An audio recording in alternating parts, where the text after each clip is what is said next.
Os que semeiam em lágrimas cegarão com alegria. Aquele que leva a preciosa semente, andando e o quê? Ele vai andando e chorando. Voltará sem dúvida com alegria, trazendo consigo os seus molhos. Amém? Então, aquele que vai andando e chorando, aquele que leva a preciosa semente, andando e chorando, como que ele volta?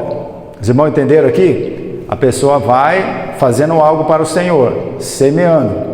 E nessa semeadura, você viverá momentos de rejeição, incompreensão, andando e chorando. Você vai dessa forma. Mas como que é o retorno de quem semeia? Pode pôr o fundo, música. Pode pôr o fundo. Como que ele volta? Com alegria, trazendo consigo os seus resultados, seus molhos. Então, a pessoa vai, quando ele faz a obra de Deus, quando ele propõe no coração a fazer a obra do Senhor, mesmo numa situação onde que ele está chorando. Quem está chorando, está triste, está alegre. Às vezes nós choramos tão alegre que a gente fica, mas geralmente está relacionado a um momento, a um período de tristeza. Mas aquele que vai, leva a semente, a poderosa semente, a preciosa semente, andando e chorando, ele traz consigo os seus molhos. Entenderam até aí ou não?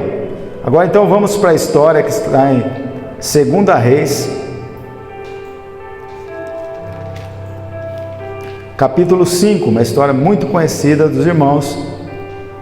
Nós vamos aqui meditar sobre levar a preciosa semente andando e chorando e depois retornando com a bênção, retornando com os resultados desta semeadura no meio de uma situação adversa.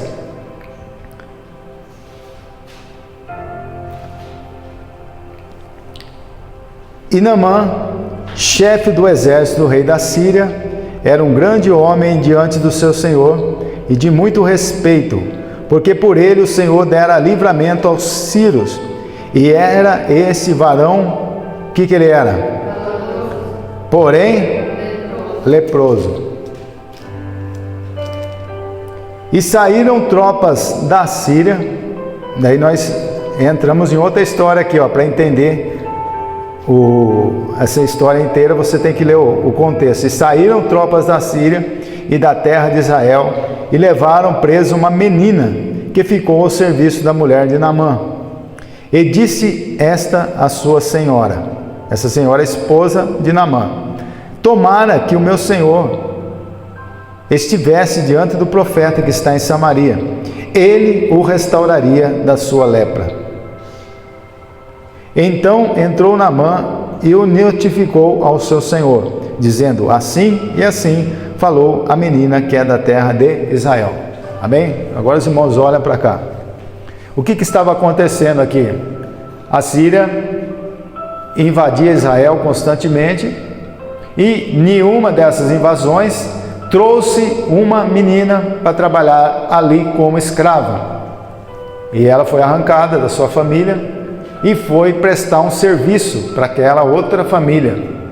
E ela estava numa situação totalmente adversa. Ela não pediu para estar ali e ela não queria estar ali.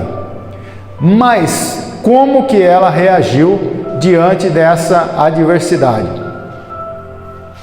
Então, uma aplicação para nós hoje aqui, Às vezes a gente não entende quando nós passamos por uma situação adversa. Ninguém aqui quer passar uma situação adversa.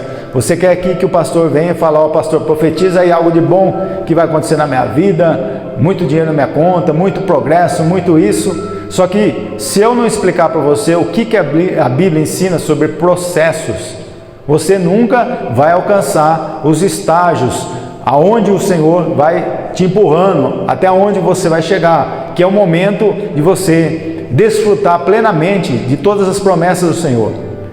E as pessoas ficam assim: mas por que um sofrimento? Por que algo deu errado agora, mesmo servindo a Deus? A igreja que for honesta e sincera, ela vai ensinar as pessoas que no mundo tereis o quê? Quem disse isso? Jesus. No mundo tereis aflições, mas tende bom ânimo. Ele disse, eu venci o mundo. Ele venceu tudo isso aqui. O cristão, daqui para frente, ele vai enfrentar oposição, sempre enfrentou. Não é daqui para frente, ele sempre enfrentou. Mas hoje, você sendo um cristão, você vai se opor a tudo que a mídia, os valores que são passados aí. Nós estamos perdendo os valores de família, estamos perdendo os valores de morais, de tudo quanto é área. Ensinamentos básicos que as famílias tinham, passavam de pais para os filhos, agora estão caindo por terra. São valores da Bíblia que hoje muitas pessoas estão falando assim, mas isso aí está desatualizado. Os irmãos viram recentemente uma grande artista que por muito tempo teve programa infantil, ela disse que a Bíblia tem que ser reescrita. Olha a afronta dela. No mundo, todo mundo aplaudiu isso. Não, está certo mesmo, a Bíblia é antiquada. A Bíblia, mas o que é a Bíblia? A Bíblia é a palavra de Deus. Ela não só contém a palavra, mas ela é a palavra. A Bíblia aberta, ela é a palavra. A Bíblia fechada, ela continua sendo a palavra. Ela foi inspirada por Deus. Esse livro aqui não é um livro comum. Esse livro aqui é um livro espiritual. Ele foi inspirado, os autores, aproximadamente 40 autores da Bíblia Sagrada, que de um período de 1600 anos, todos eles foram inspirados pelo Espírito Santo. E mesmo eles sendo inspirados, eles conservaram algumas características deles. E ela é a palavra de Deus. E aquela menina guardou, como salmista, a palavra no seu coração. Ela foi arrancada da sua terra, mas Deus não foi arrancado do coração dela. Você muitas vezes vai passar por oposições, você vai enfrentar percas, você vai enfrentar humilhações nessa terra, mas a palavra não pode sair do seu coração. Você crê assim? Fala como salmista, escondi a tua palavra no meu coração. Fala assim. Para eu não pecar contra ti. O que isso significa, pastor? O que isso aí é? Um código moral? É uma receita? O que é isso? É o salmista ensinando você aonde deve estar a palavra do Senhor. Porque daí você vai obedecer espontaneamente a Deus. Você vai sentir prazer nas coisas de Deus. É assim que funciona. A religião mata por quê? A religião ela quer ensinar as pessoas através de obrigações, através de restrições que não estão na palavra, são restrições humanas e acabam sufocando as pessoas e acabam se esquecendo da obra do Espírito Santo na vida de cada um. Por isso que você vê conversões, quando é forçado, as pessoas não se convertem de verdade. As pessoas apenas colocam uma roupa, pegam uma Bíblia e vão para a casa de Deus, mas elas acabam não sendo transformadas. Aonde que tem que ser transformado? No interior do homem, para depois aquilo vir ser luz. As pessoas poderem observar essa mudança depois exteriormente, porque o brilho do Espírito Santo virá sobre ti e você vai se comportar de uma forma diferente. Aquela menina, irmãos, estava numa situação totalmente que ela não queria estar ali.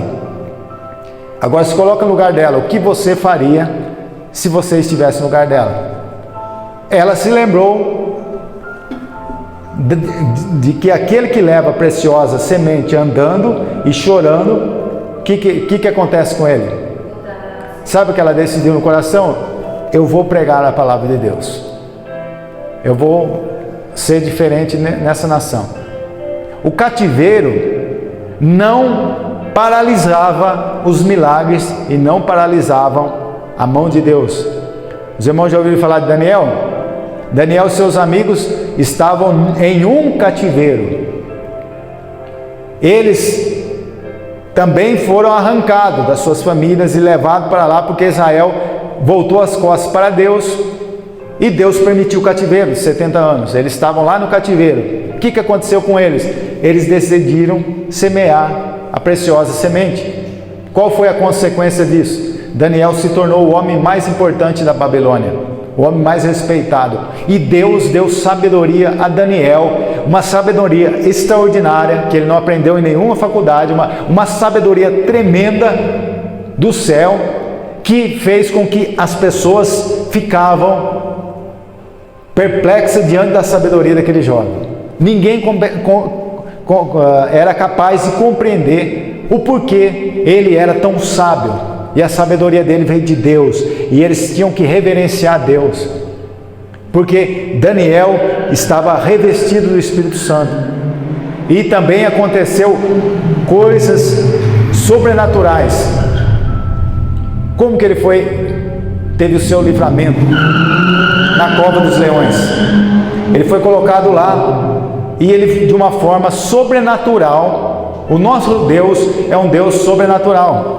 Não adianta você querer compreender a Deus pela razão humana. Isso se chama racionalismo. O racionalismo o que é? Alguns homens sábios, filósofos, acham que o homem é capaz de compreender todas as coisas pela razão. A razão humana, ela tem o seu valor. Você tem que ser uma pessoa racional, só que ela é limitada. A razão não vai compreender como Deus criou os céus e a terra, como Deus faz milagres, como Deus um dia alimentou um profeta através de corvos. Você sabia que Deus usou corvos para levar carne e pão para Elias?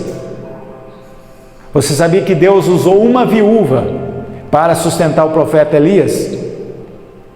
Pergunta por quê? Porque Deus ali queria mostrar o seu poder extraordinário. Uma viúva que era temente a Ele. Uma viúva que tinha uma fé extraordinária. Porque o que Deus precisa é de uma fé extraordinária.